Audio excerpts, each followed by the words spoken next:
Echoes and Epics presents Billy's Nightmare Ride Part 1. Billy slumped at the back of the classroom, half listening to the teacher's monotone drone. The other students scribbled notes, but he had his own escape plan. A container of undiluted amarantium viotryptamine found in the air vent of a derelict house out in the wastelands of tarnished suburbia, his means of crossing the veil between this world and the next. He'd done this before, just a microdose, enough to make the boredom of school bearable. But this time, he was going for an epic plunge. Suddenly, the walls of the classroom began to melt, colors bleeding into one another like paint running in the rain. His head swirled, and before he knew it, the teacher's voice faded away, replaced by eerie, distorted laughter. Billy blinked. The classroom was gone. In its place was a twisted carnival. Bright neon lights flickered erratically, casting long, wavering shadows.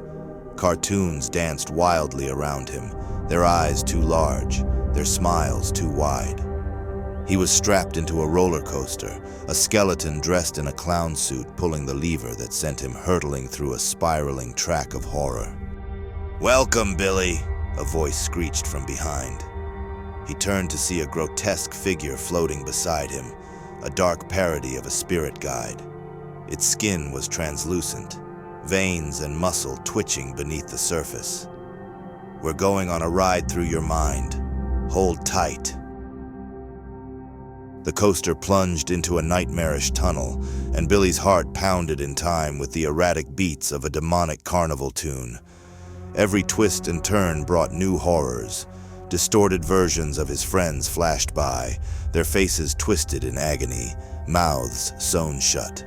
His spirit guide cackled, its eyes glowing with a malevolent light. Suddenly, they were free-falling through a vortex of jagged shapes and screaming faces.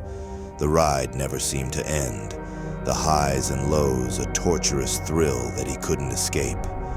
His body jolted as the coaster slammed to a halt, but the nightmare wasn't over.